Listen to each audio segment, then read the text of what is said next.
welcome, and thank you for joining me for Mandala Unplugged Part 3. Today we're going to work some embroidery into the center with threads and ribbons, and we're also going to knit oak leaves that will fit right on top of the crochet leaves that we've already done. If you're new to knitting and you've seen patterns that have weird abbreviations like YO or SSK or PSSO and you have no idea what those mean, this is a perfect place to learn about some of those because we're just working on a little leaf and you'll never have more than 13 stitches on your needle, so it's easy to manage. We're going to go through it really slow and you'll be able to become a more confident knitter. So this is actually lace that we're going to be working on, very easy lace, and that will help you explore more knitting patterns that maybe you've seen that you want to do in the future. Now, if you don't knit and you have no interest in knitting, that's okay. I'll come up with some other ideas for you too that you can actually cut your oak leaves from, and we'll of course give the sizes and everything so that you can stitch those on and move on with what you're confident in and what you know. So as always, I want to start this video by sharing some of the work that's come through on the Facebook page, and I am thrilled that you guys are sharing your work. I know that can be scary. You know, we all have that little internal fear of being judged, but this is such an incredibly supportive group, and I am so thrilled to be a part of it. So thank you so much. So here are some of the mandalas that we've seen so far. This is Deb's, and Deb I know well. Classic Deb. She is a genius with colors. I mean, the aqua is just popping off that green fabric. So beautiful. Pam is using not the Radiance background. This is a great example of using a matte background. It's grunge fabric, and she's using a wool bat. So, you know, you're getting a lot of great texture. You can see the puffiness of that quilting, and the greens are beautiful together.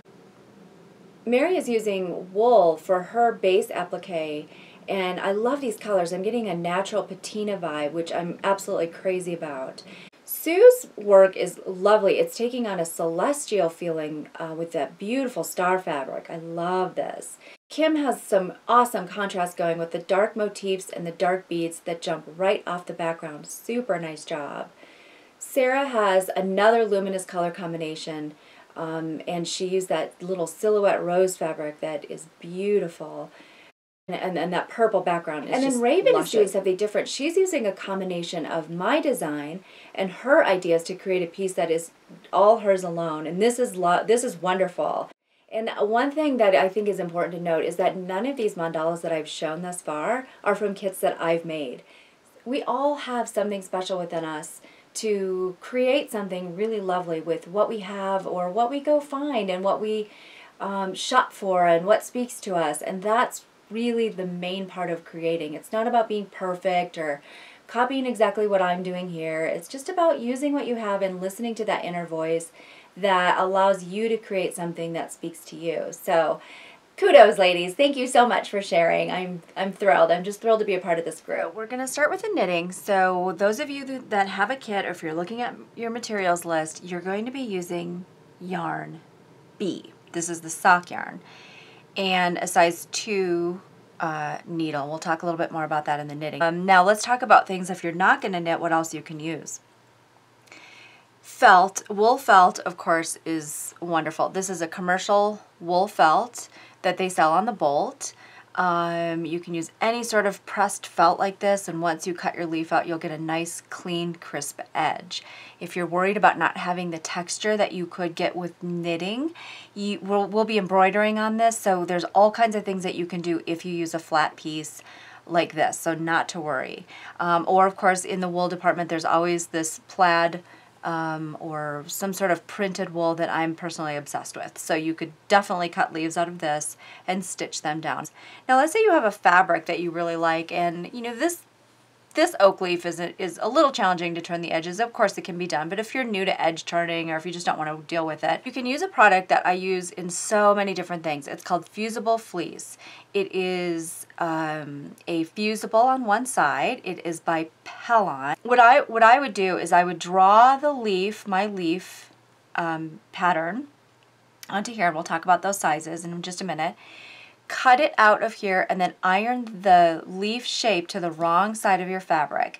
Then cut the fabric out, and then you've got sort of a a puffy applique that you don't have to turn, and you can stitch the edges down and hide them with like a blanket stitch or, you know, just an outline stitch, which would work really beautifully. But if you're on the fence of knitting, or if you're, you know, you want to do it but you're nervous, watch the little part on knitting, because it's really not as hard as you might think.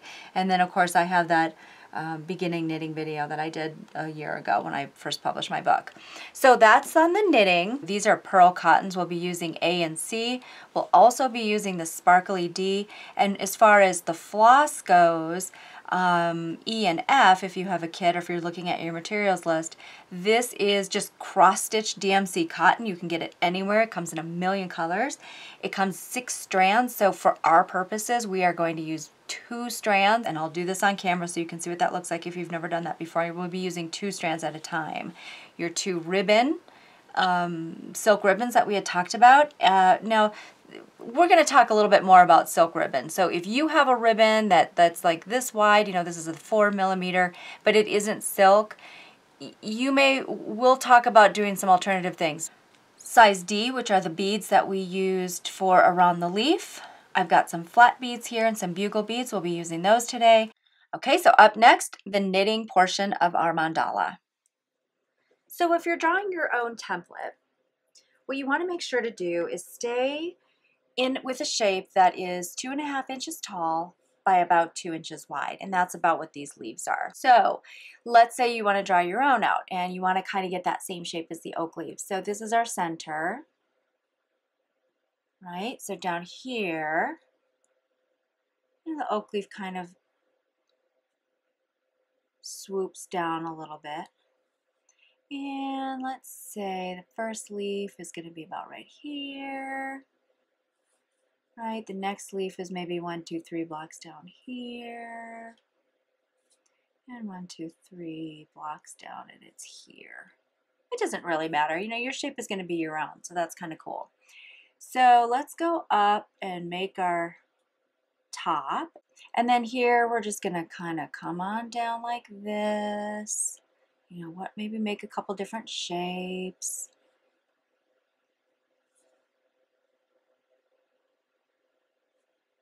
And then this will sort of come down.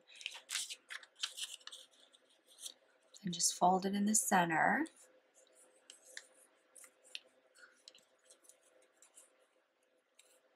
And then just kind of cut in the shape you think you might want to follow. The shape, once you're happy with the shape that you like, on cardboard and or quilter's plastic, and trace around that, cut that out, and then that is the template that you'll use to mark on whatever it is that you're going to cut your leaf out of.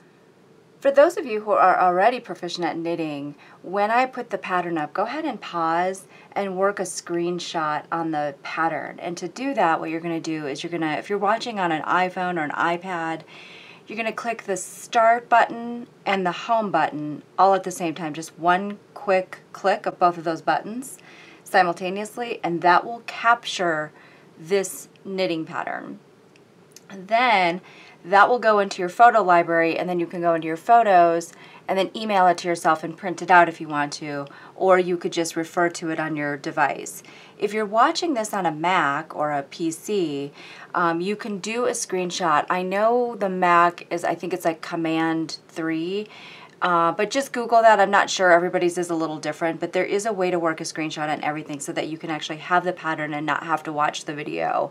You know, if you're already knitting, that's going to be annoying to you, because we're going to work this painfully slow for those that have never worked with lace knitting before. For casting on, I like to work the cable cast on. It's a cast on with an edge that is very stable and nice to work from. I think most of you know how to do a slip knot, but let's just go through it. Little loop, okay, and the one that's crossing over goes up and through the hole. Think of a little prairie dog peeking out, and that little loop will go on one of your needles, doesn't matter which one. Then, like knitting, if you're already used to knitting, you take your other needle And incidentally, if you're left-handed, I teach left-handed people this way. So right, I'm going to say I'm not going to refer to our hands as dominant or non-dominant. It's right and left. If you're left-handed, still knit this way because knitting is really two-handed. Okay, so right needle goes into the stitch, just the front of the stitch, and you're going to wrap the back needle counterclockwise and bring that through, just the stitch. Pull it through. Then you've got this loop on your needle, and you're gonna bring it under your needle and then pop it on. So now I have 2 stitches on there, right? So in the cable cast on from here on out, you're gonna insert the needle not into the front of the stitch like for normal knitting, if you're used to doing that. You're gonna insert the needle in between them. So the needles are more of a T and not an X. They're a T. You see that? Counterclockwise. Bring it through the middle of those stitches. So you're only bringing one. It should come through really easy. You're going to go under and pop it on there. And now I have 3. So don't pull it too tight because we want to make sure that we put the needle right in between those 2 stitches. Counterclockwise. 1 stitch. It should come through really easy. Swing it under and pop it on. Alright, so that's 1, 2, 3, 4, and we need to do 3 more. And this gets really fast once you get the hang of it. Like anything else, practice and experience, you'll get really fast and you won't even think about it. We went to see Star Wars the other night, which was amazing, and I knit through the entire movie. You can totally knit in the dark. Not lace, mind you, just straight knitting. I'm no genius, you know, but the muscle memory you'll achieve if you practice is amazing. Okay, so I've got 2, 4, 6, 7. The first line of the pattern, as you can see, says knit 3, yo, knit 1, yo, knit 3. So we'll be going from 7 stitches to 9. And what a yo is, it really means yo, yarn over. So let's go ahead and go through that. If you've never knit before, what you're going to do, this is a little different than the cast on. It feels the same, but we're inserting the needle not in between them like we did before, but just in the front of the stitch. So make sure yours looks like that in the back. You're just in the front. You're still wrapping the yarn counterclockwise. You're bringing the yarn just through the front, so you just have 1 here. If you've got 2 stitches on your needle at this point, you've brought the back of the stitch through, take the needle out, and start again. No big deal. Lift that stitch off your left-hand needle. Next one. Now here, a lot of people are going to want to pull this really tight. That's very automatic, but try not to do that because your stitches will be crazy tight. Okay, just your hands should be very loose. When you're learning something, they may be really tight and you might be stressing out, but try to keep it as loose as possible. You're going into the front of the next stitch, just the front, counterclockwise, bringing it through just that 1 stitch. Then while the needles are still touching, off the needle. In through the front, counterclockwise, okay, and off.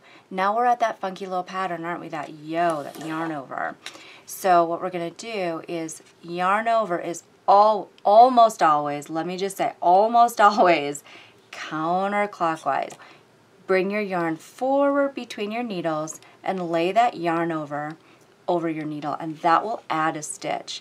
When you go into the next stitch, which is a knit 1, it's going to feel really weird because your yarn is coming from the front. But if you loosely knit that stitch, you will see now 1, 2, 3, your yarn over, that funky little stitch that's just laying on your needle, 4, 5. All right, and then we've got another yarn over, forward between your needles. And then here's the little poem that I like to say when I'm knitting. In through the front door, run around the back, peek through the window, off jumps Jack. In through the front door, run around the back, peek through the window, off jumps Jack. In through the front door, run around the back, peek through the window, off jumps Jack. Here I like to give my tail a little tug, you know, pull down on your knitting, and then here you've got your first row completed, and you should have 9. 2, 4, 6, 8, 9. All right? Now we're going to purl. So to purl, it's a bit of an opposite stitch. You're still working in the front of the stitch, but you're coming from behind into the front. So when you're purling, your yarn will be in the front. Okay, and you're still going to wrap your yarn counterclockwise. So if it's facing you, your needle's facing you, counterclockwise. Push that stitch out and then jump the stitch off the needle. I don't really have a cute poem for purl, but it's just opposite of knitting. You probably can make something up. Okay, so you're coming, see if you can see that? See these little bumps? Make sure you're working above those bumps. Your needle should be touching, in other words. All right, so there you are. Wrap your needle counterclockwise. Push it out and off. Counterclockwise. Okay, now we're coming up to that purl stitch, which is going to feel really strange because it's just laying there. There's no bump.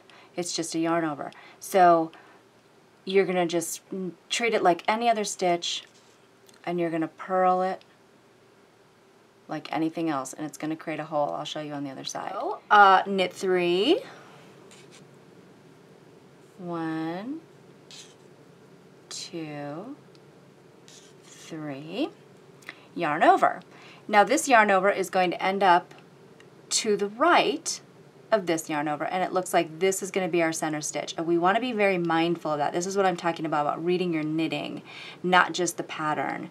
This is our center stitch, and we want the yarn overs to come out from there. And if you look at this leaf, you know, here's our first yarn overs. We want all of our yarn overs to kind of follow suit and run up the same trail. So what we'll do is we'll yarn over, and then we'll knit 3.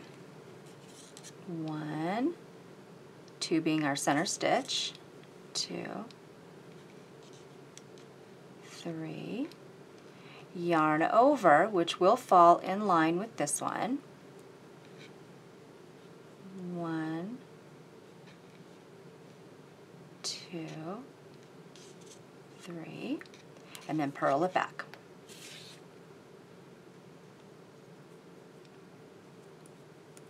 Okay, I won't go painfully slow on these. We'll just purl it back. Okay, so if we look at this, it looks like we're on track. See our yarn overs? So next pattern is 1, 2, 3, yarn over, knit 5, yarn over, and then knit 3, and it looks like we're going to work out. Okay?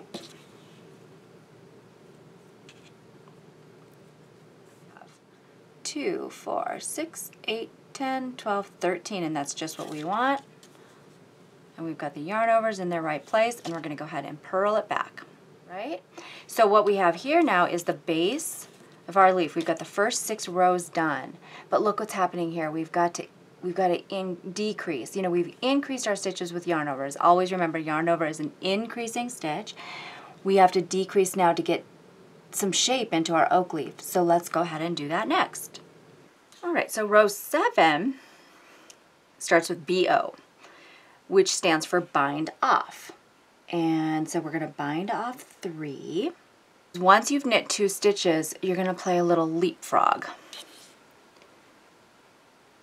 Insert your needle into the back stitch, the first stitch you knitted, over and off the needle, leaving that 1 stitch on there.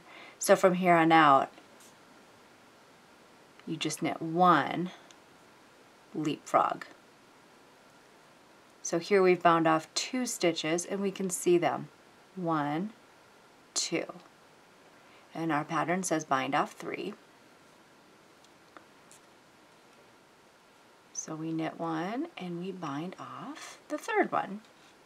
Next step, knit 2.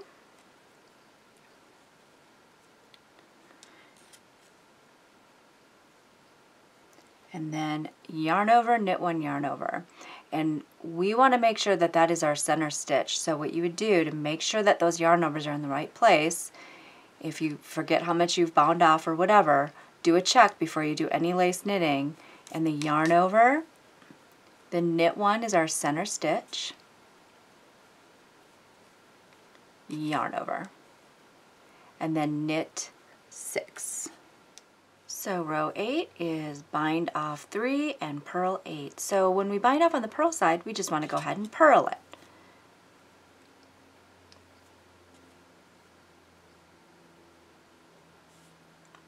One, 2. So the very first thing, the very first bind off we do is really bind off 1, even though we've knitted 2. That's bind off 1,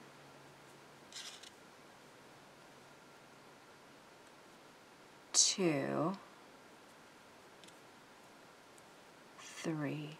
And sometimes what I like to do is just to make sure I'm in the right place. If the pattern says purl 8, let's make sure we have 8 to purl. 2, 4, 6, 8. And we do. So we'll just purl it to the end. So the middle of the middle section of the leaf is going to be worked exactly like the first section. And so rows 9 through 14 are exactly the same as rows 3 through 8. I'll knit it, but I'll speed the camera up just a little bit because it's nothing new here.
So there we go, and at the end of row 14 you should have 9 stitches. 2, 4, 6, 8, 9.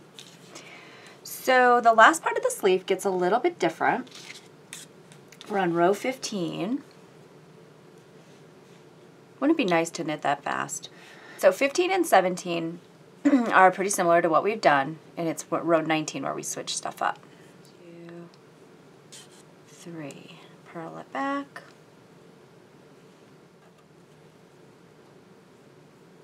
Row 17, knit 3, yarn over, knit 5, yarn over, knit 3. Our yarn over is going in the right place. Purl it back.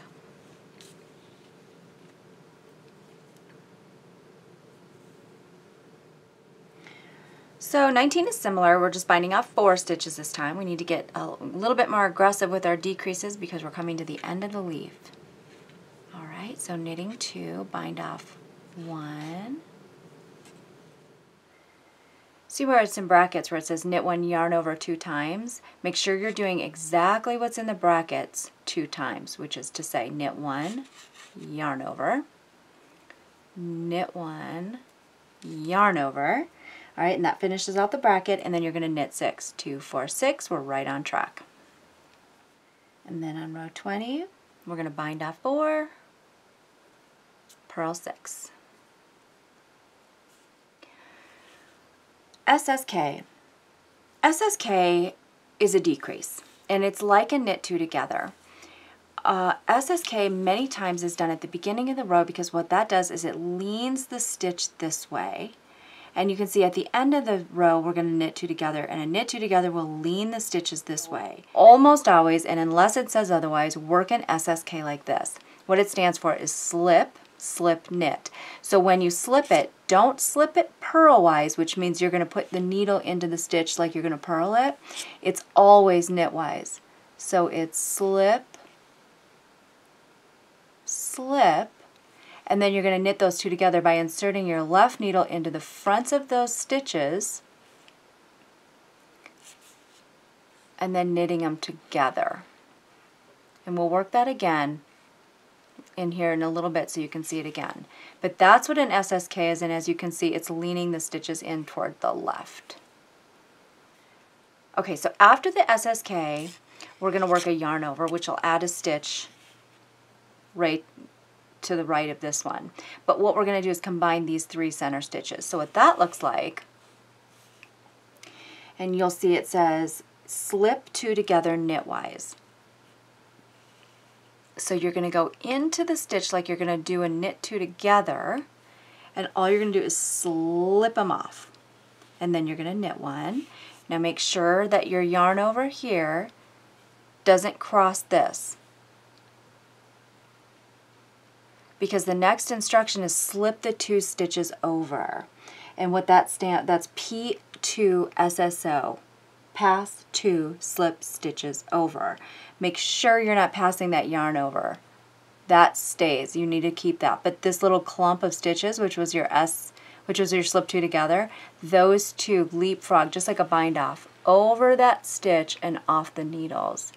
And that way you'll have 1 combined stitch. Yarn over, and here's where we do that knit 2 together, which is just going into 2 stitches rather than 1 and knitting them together. So you have 2, 4, 5 stitches on there. Purl it back, nothing crazy on the back. Row 23, again, is SSK, so let's work that again. Slip, knitwise, remember, slip, slip, insert the left needle from left to right into the fronts of those stitches, and then you'll be ready to knit 2 together. Then knit 1, which is your center, knit the last 2 together, so everything is leaning in towards that center stitch. Purl 3, and then our very last row, we're going to get down to 1 stitch. And what that is that's something kind of new. Slip 1, knit 2 together, PSSO, which is pass the slip stitch over. And then you can lift up on this stitch, take your needles out. And what I do is I just clip, leave yourself 6 inches. That way you've got some yarn to sew this onto your piece. Clip it, and then don't pull this because you'll pull the stitch out. What you want to do is take that end and pull it through the loop and tighten it up. And then you've got your perfect little leaf. You do need to iron this out because look at this. You're going to have a terrible time trying to sew that onto your piece. So what I do is I just lay this onto my ironing surface, and I take a steam iron, and I just kind of hold it on, make sure this is flat. I hold it on. I don't press really hard. I just hold that iron on, touching it, and then I just give it a shot of steam. And then I flip it over, hold the iron on so that the iron is touching the piece but not pressing the piece, and give it a shot of steam. And then you'll have something that looks like this, nice and flat. So regardless of whether you knit these leaves or you cut them out of some other material, what you're going for is a 2.5 inch long piece, which we talked about, and something that's 2 inches wide. You want 2 inches on the sides from that marked line. So as you can see, I'm close. Don't stress if you're within 1/4 of an inch or 1/8 of an inch, because like my leaf, really, it's a little bit bigger than 2.5, but when we sew that down, we can kind of squish it.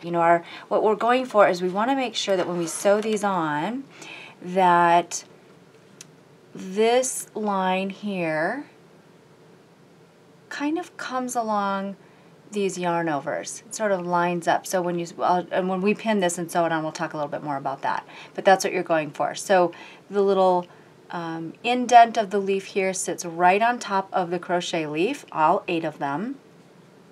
This will get pinned and lined up into place, and we've got 2 inches here. Now when you're on the corner, same thing. You want to make sure you're lining your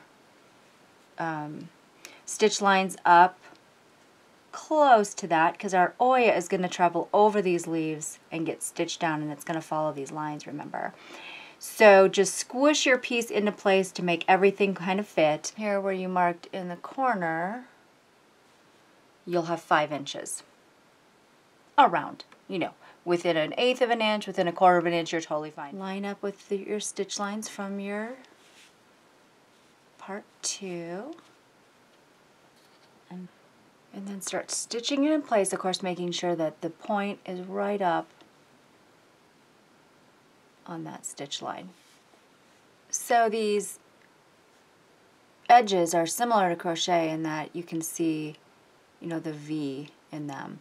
So it's your decision if you want to, you know, insert the needle into the 2-inch place. And what I'm going to do is I'm just going to come up right in between the V and just kind of stitch down that lower stitch, leaving that edge here that I can put beads on or I can embroider or whatever. And then remember, right down, and I'm just through the top in the batting.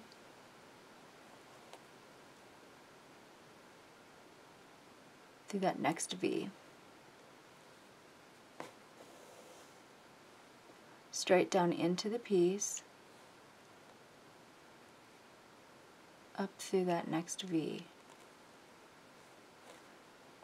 And then as you're stitching down, just watch to make sure that this and this are sort of even with each other as you're stitching, and that you land your indent of your leaf here at these stitching lines, so that the line almost looks like it's, you can almost see the stitching line in those yarn overs is the goal.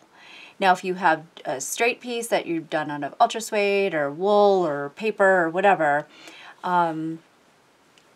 it's fine. You can make sure that your stitching is even. So work on your wool applique stitch. You can do a blanket stitch. You can do whatever. The other thing to watch out for is here. You want to try to stay the same distance from this leaf to this leaf as you're stitching on. What we're looking at here is these leaves, you know, from the line are the same distance, so that we can sneak in a piece of applique here. Yeah, it looks like I'm at 1/2 inch. So strive for that. And if you have to put a pin in here and a pin in here and a pin here and a pin here to remind yourself, go ahead and do that. That is not a big deal. So once you have your leaf, it looks like this. It's spaced like I have shown here. Go ahead and attach all 8 of them. And then come on back and we'll work some beautiful embroidery in the center and really start to make this piece have some great texture. This is ribbon B. And it is, we're just going to work a few short stitches on these lines that correspond with our applique pieces, okay? When you thread the ribbon, the best thing to do, move the needle down a little bit and pierce the end of that ribbon and pull it through, and that ribbon should come down on itself and lock it in place. So down here, I just kind of do this, you know, around my finger, give it a twist, and make a knot. And I'm going to come up right at the center from behind the work. All right, so what we're going to do here on these lines that eat, not the ones in between, make sure the ones that are lining up with your applique. Lay the ribbon down and about halfway up, so we're talking about 1/2 inch here.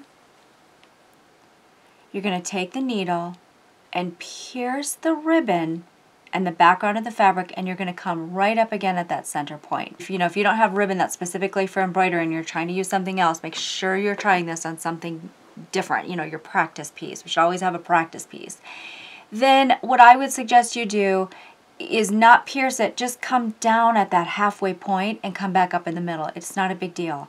You know, you're not going to get that fun little curl that I'm about to show you, but it doesn't matter because you can put a bead there, you can stitch on it, you could just leave it. It's pretty, you know, it's a pretty different texture all on its own. So what you're doing now, let's say you're going to pierce it, is you're just inserting the needle halfway through, come up, not through the ribbon again, of course, but through that center. Try not to pierce that ribbon again, okay? Okay, when you pull your needle through, put your finger on that piece so it stays flat and slowly, slowly pull your ribbon through. And you know, I had a bit of a challenging time coming up through here and here at the same time. So if that's happening to you, that's okay. Just pierce it and then just pull it through to the back. Same thing. Just work really slowly with this stuff. It's easy to tangle. Right? About halfway. All right, so work that all the way around, and then we're going to do some lazy daisies. In between those guys, we're going to work with our thread A, which is a Purl 5 cotton. And then just knot the end, you know, with that quilter's knot, or however you like to knot your end is perfectly fine. We're going to work some lazy daisies in between these ribbons, and we're going to follow this line. Try not to pierce the ribbon. We don't need to come through the middle. We're just working sort of right in between them. You know, sort of where the ribbons meet in that V. I'm going to pierce the batting and the fabric. Go directly back in to where you're coming out of. Slide your needle up and insert it right out on that line, just above, just past where those ribbons are. So we're just trying to extend our line a little bit. In fact, I can even maybe just go a little bit more. See that? Again, find a place and stay as consistent as you can. With all of this going on, you know, any little discrepancy, it's really not going to show. And I might have been talking when I did this, so if you didn't see what I did, I apologize. I'm going to do another one. But essentially, you're bringing your needle up over that yarn, and when you have this yarn sticking out, we're going to pop a bead on there, and we're going to use the same bead color. Well, of course, you can use any bead color you want to, but in the original one, I used the same bead color as I did around the crocheted leaves. So this is a size 8. Of course, you can use any size you want to. I just really like an 8. See if my needle will even fit on there. Yes, good.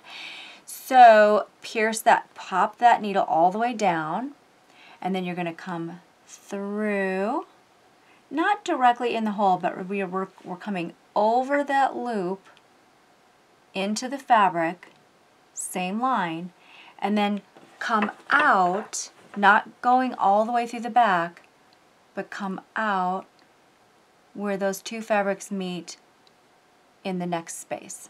All right? And if you go through the back, no big deal. Like we talked about, we're not trying to make a perfect back here. That is for sure. All right? So, again, and I won't talk this time. In.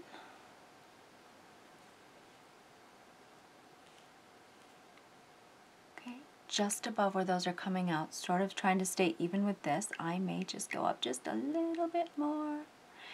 So when you pull the needle through, just make sure that the thread that you're using is lying underneath the needle. And that way when you pull it through, here's my right hand here, very slowly. All right, you've created a loop.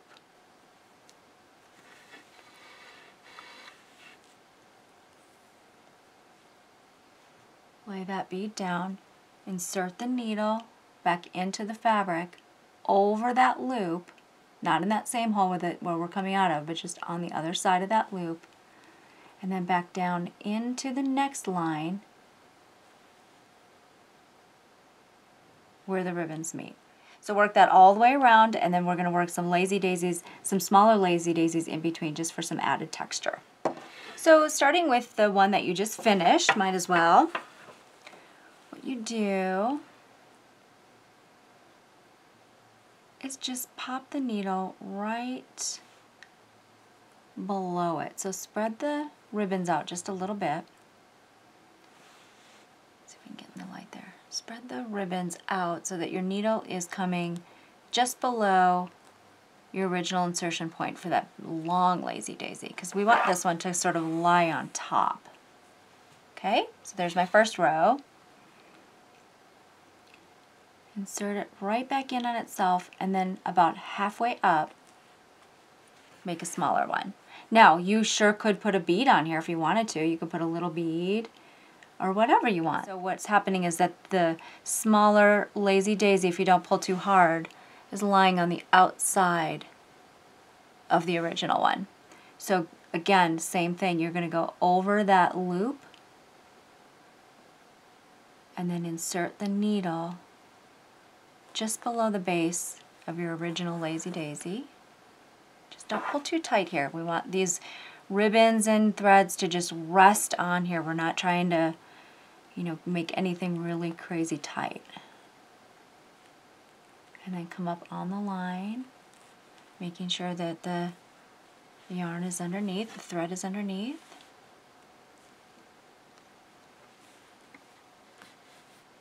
And then if you slowly pull out the thread, you can make sure that these are lying on the outside. So work that all the way around and we'll go on to the next step. When you get done with your little lazy daisies, let's go ahead and deal with this center little piece here. What we're going to do, this is just a beading needle and beading thread, or upholstery thread, or polyester thread like we talked about before. I'm going to pop this flat bead on here.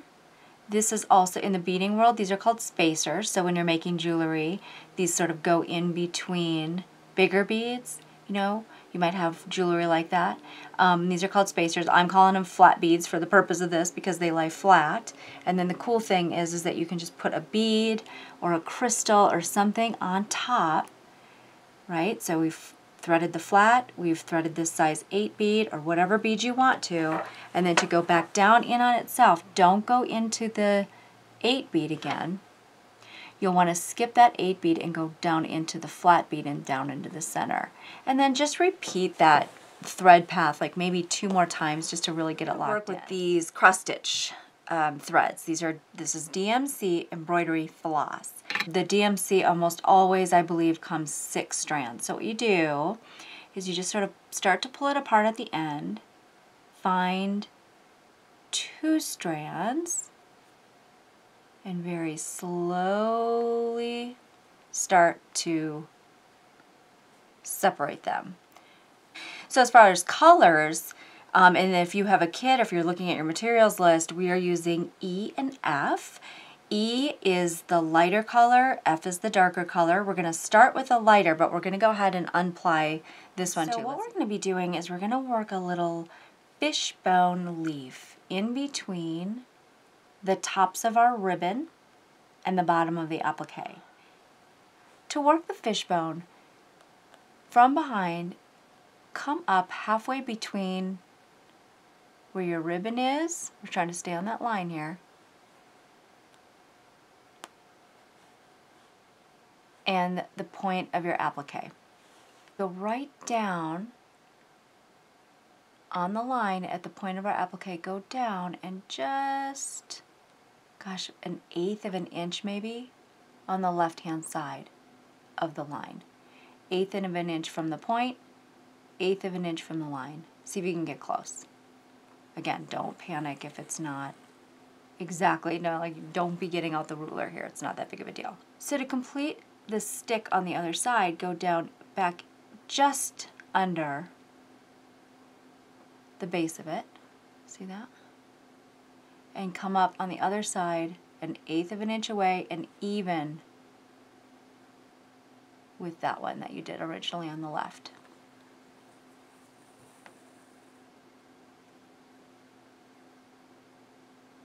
Got a little shorter there, but that's okay. It's a leaf. No leaf is perfect. Going right back down into the bottom and just to the left of where you would put your original stitch.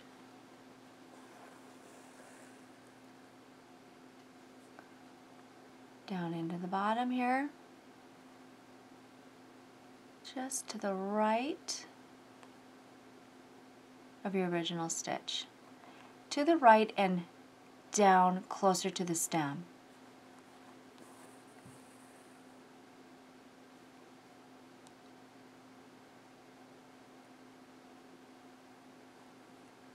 So we want to continue this until we have 3 on each side. This will be 3 on this side.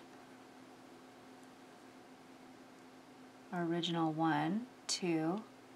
This will be 3. And then just underneath it to the right, and kind of, we're trying to sort of make a little leaf shape. And then just stab back down and come through the back. And then let's look at this. So what we have is a center stem going up to the applique and 3 spokes coming out of there, if you will. If you want that ombre effect, you choose one color of the DMC floss, but in 2 different shades. So here I'm going to be using this sort of dark teal, and you can see it'll sort of look like it's going to blend into itself. All right, so all the way around. So the next leaf, now we're coming from behind here, and I am halfway or so. So again, come down,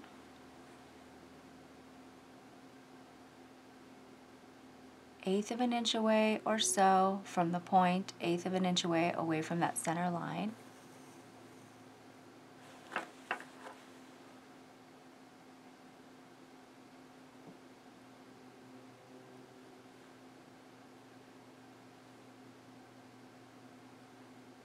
Eighth of an inch, even with this or so.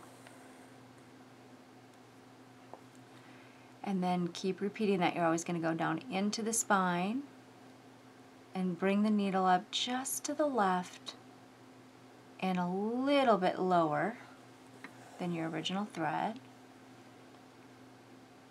You're almost going in that same hole there. Don't have too much space here, otherwise we're going to run out of real estate there. So you're almost in that same spot, just to the left. Excuse me, on this side you're just to the right. Back down almost into the same hole, just to the left. Almost in that same hole, just to the right.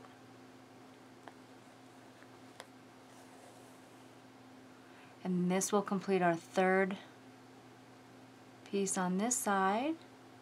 And then if you want to, you can, and I'm not even all the way through the back, you can just scooch that needle till it's coming out halfway between the ribbon and the bottom of the leaf to start your next one. So when we continue this pattern in with the dark or the second color of our floss, we're not going to start in the middle this time. We're going to kind of pretend that we came up, you know, through the side. So what we're going to do is just lie the needle at the top of the left hand or the right hand, whichever direction you fit, doesn't really matter, as long as you have an even number of threads on either side, it'll be a symmetrical piece. So going down into the middle again, and just sort of follow the track. You know, don't stress so much on, are these even? You know, we're just going for some botanical little leaves. So, you know, this, where I'm coming out of here, it definitely is lower than this one. But you know what, that adds interest and character. So, you know, we're all so conditioned to try to make everything so perfect. But we don't want to be doing that here. We just want to like do our best work that we can do and make something really beautiful. And it will be. Okay? So there you are. So we got 2. And I stopped at 2, but of course you can make 3. Why not make 3? Hey, let's make 3. Let's do it a little different. So I think what I'm going to do this time, since we're making 3, is I'm not going to go as far up. I'm going to go under, maybe 3/4 of the way up, so that the base of our leaf is sort of rounding itself out. See what I mean? Like, I could come out right there where the, if I can see that better, I could come out right there, but I'm going to come right there. And maybe give a little bit of a rounded base to our leaf. Depending on, now I'm right-handed, so it's easier for me to travel counterclockwise. So I'm just going to insert my needle right at the top, and we'll go on the right this time and try to do something a little different. Back down into the base.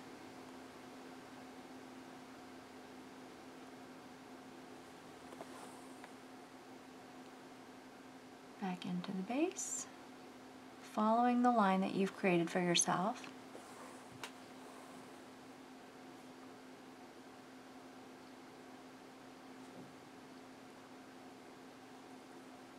So now that I have 2 on each side, or I will once I insert the needle into here, we're going to go about 3/4 of the way up, 3/4 of the way up, back down into the stem,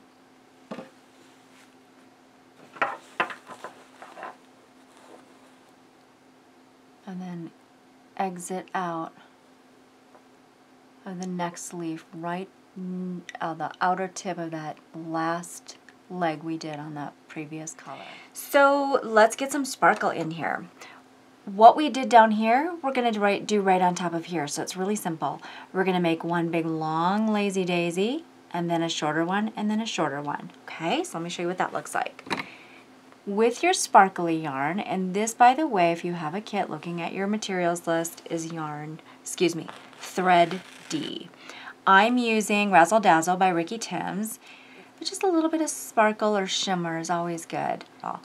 I'm going to stay about 1/4 inch below my flower there. And again, we're working a lazy daisy, so make sure this is underneath the needle and pull really slowly. And you don't have to come to the back of your work on this. You can just work directly into the applique. All right? So down over the loop, but real close to where the thread's coming out of. And then your needle can come along the side, maybe along the fold of your applique. Slowly, slowly. Some of the sparkle stuff loves to get all twisty and tangly, so just work really slowly. And again, going into the same place, coming out, 3/4 of the way up. Bring your yarn around your needle, hold it with your thumb, slowly.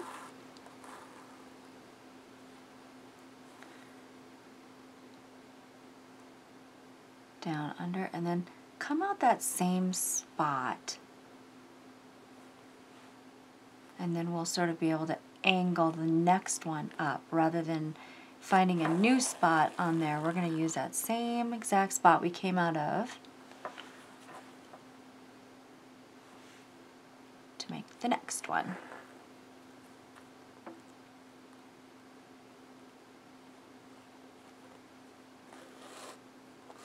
A little bit shorter this time.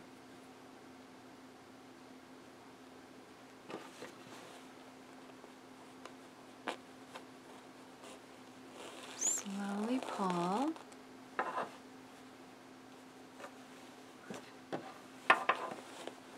And then come up alongside, right in the fold.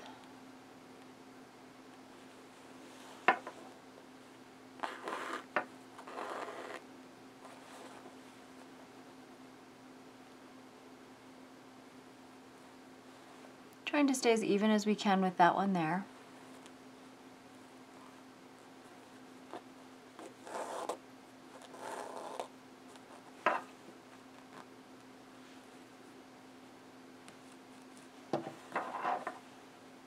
Over the loop and back down into the fabric, exiting it out of the same place that we started that lazy daisy in.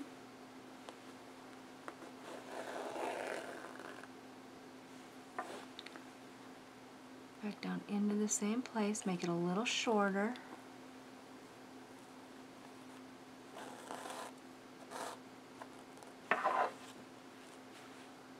And then you've got some sparkle at the base of that applique that we did the other day. A now this time. And now what we're going to do is we're going to do that same thing that we did here. So remember, if you have a ribbon that will not, your threaded needle will not pierce, don't go back in itself. Just go from here and stab down, here and stab down. Don't try to make this little curly thing unless you have silk ribbon. Now some of your leaves might be a little bit closer. Your buds here might be a little closer. Like let's say you have hardly any room in there. I've got about a finger's width. maybe start just below. Start down at this bead and make your leaves come out closer to the bottom of this base. That way you've got a little bit more room for some ribbon work and we're going to put the bugle beads in here. Okay, so if yours are closer together than mine, fear not, that's totally okay. Maybe just start a little lower. I'm going to start about probably right there, maybe 1/8 of an inch away. Come up.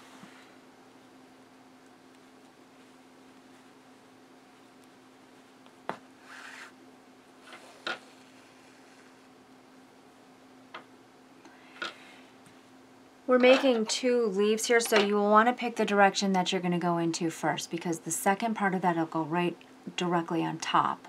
And you kind of want it to look the same all the way around, as same as you can. So what my landmark is, I think I'm just going to come up here and maybe make it even with that last little lazy daisy. This is about 1/2 of an inch right here. Pop then, if you're using silk ribbon only, put the needle back down in on itself, and you can take that needle and put it along that line, but just above the silk ribbon where you went into in the first place. Don't pierce that ribbon again. And then again, slowly. A lot of times what I'll do too is I'll put my finger right in here. Make sure I'm not going to get that twist, and then just stop when I get that fun little curl there. And that is not essential to the piece, it's just, you know, something new to learn. So again, if you don't have silk ribbon, not to worry, just use the little ribbon that you found or that you have, okay? So try to angle it the same. This will be a little bit shorter because you're coming up a little bit more above the line right here, and try to make it even with this one that you've done. And if you're right-handed, you can just scooch this needle right over to the next exit point, which is just on top of that bead there. Okay? And I'm not through the back there. I could definitely be using a longer needle, so you'll see me struggle a little bit trying to pull that through, but that's okay. Slowly. Got a little bit of a twist in it.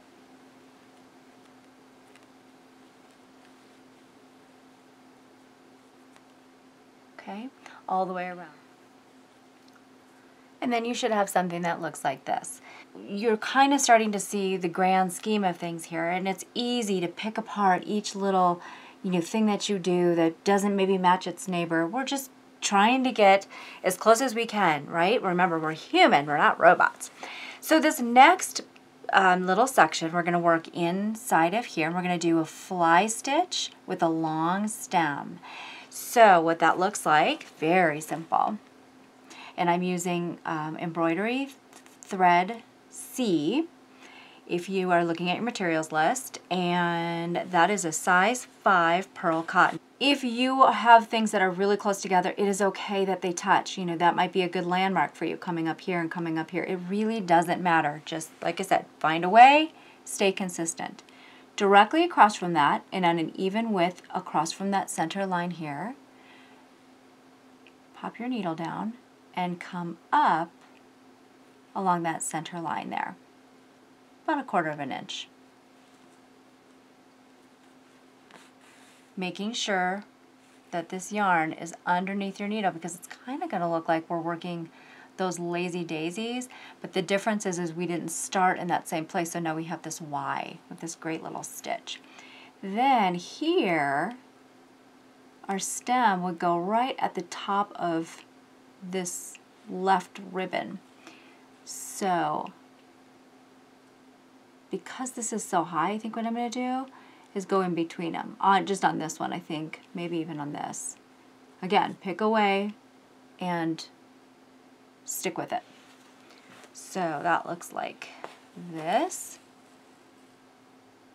right? And then come up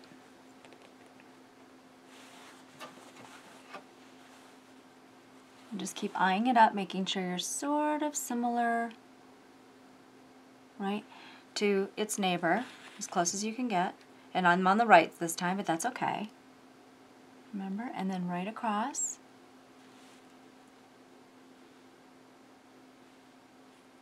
about a 1/4 of an inch, come up on that middle line,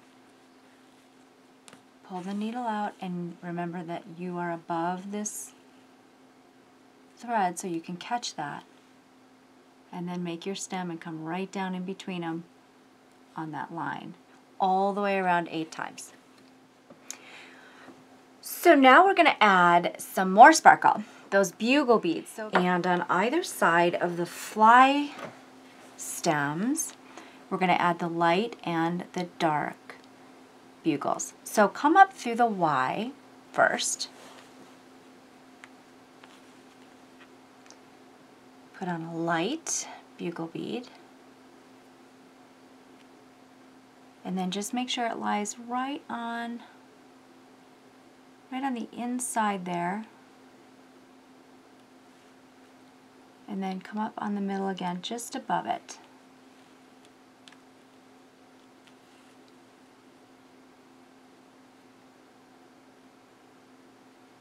Another light bugle bead. And then so you know where to go into, just take your needle and push it down that thread there, and then come up on the other side of that stem.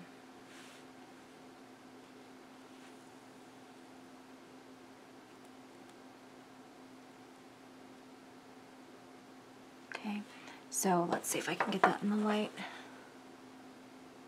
Bugle bead, bugle bead.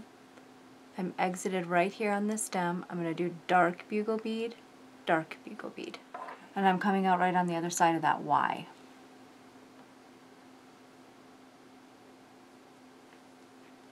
Bugle bead. Push it down with your needle, and then at the end of that bugle bead, that's where you're going to insert the needle into the back. And then just go along the whole circle. Okay, so you have your fly stitch, and in between the bugle bead is the Y of that. Lighter ones, darker ones, all the way around. Back to ribbon A and thread your needle like you know how to do, and come up just in that little base between your 2 light bugles. Now in this case, it doesn't matter if you have a silk ribbon because we're not going to be piercing it. All we're going to do is work with one of these, a lazy daisy with the ribbon, and it's so pretty. What we're going for here is just right between these buds. Remember, go into where you came out, and I would say, you know, maybe a good 1/2 inch to 3/4 of an inch. Maybe a little higher, not quite to the tips, just below it. Again, find a place, stay consistent. You know the drill by now. Pulling it really slowly, and what happens is you get this really pretty little flower bud here, and one side is going to want to lean, you know, sort of to the left, which is great, and then just go back down into the back. It's a little far to go from here to here. If you have a longer needle than I do, you sure could. But I'm going to go to the back, and then I'm going to show you the back because it is a crazy mess back there. So you guys can feel comfortable that it is okay. Look at that. Look at all that mess. So what we're going to do, what I like to do, is sort of put my hand, my finger on the next place, turn it around, and tuck this, maybe travel through. Might seem like a waste of a beautiful ribbon, and maybe it is a little bit, but by the time you end it, knot it, it's going to come out to be about the same. So just travel over here, and I could have done that with these two, but I get really lazy. I just want to have fun. I'm trying not to be too perfect, or it takes the joy right out of it for me. And I know that the back is never going to show, so that's my little secret. Not really a secret anymore, is it? Okay, so then come out the next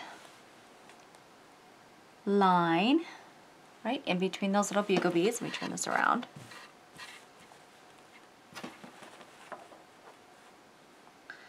You know, and some of you, you might have just enough room to put this in, and that will look really cool. You know, so you might not have the space on either side, and that's fine. And if yours ended up touching, do this flower right on top of those. No big deal. Yours is gonna look the way yours is gonna look, and it's all good. And then just repeat that all the way around the circle. So next week, if you're just looking at this original picture, we're gonna work on the Oya, which is the crocheted with beads, the Turkish edging, and we're gonna work this little applique right in here. So for the applique, what you're gonna need is, if you're looking at your materials list or your kit, fabrics E, F, G, H, and I. All of those will be used in these pieces, and we're going to do glue turned applique this time. So what that means is you need to find a fusible, one-sided fusible web. This is by Appliquick. The other great fusible product that you can get online is at thequiltshow.com with Alex Anderson and Ricky Timms. Alex has a product through Quilter Select called Print and Piece Fuse Light. That will be found under the Quilter Select tab at www.thequiltshow.com. And she has a little video of how to use it and how to turn your applique. So any one-sided fusible, if you're confused, just go into your quilt store and they'll, your quilt shop, and they'll help you out. The other thing that you're going to want to need is glue, a glue stick specifically for applique. I love these little guys. Appliquick makes one as well. You can get them on thequiltshow.com. And then the other thing that you'll need are these tools, the turning tools, or some sort of turning tools. I love these Appliquick tools. Again, available at thequiltshow.com, so it's kind of a one-stop shop for turned applique. Now, Oya is Turkish edging, and I do have a video in my 4-part crochet series on Oya. If you've watched it already, I did this piece. And when I did that video, I said that this was the pattern that we would be doing for this mandala. But I was wrong. That's not the pattern I used. I forgot. I use this one all the time. The pattern we actually will be using is this guy right here. See how much more delicate and lacy it is.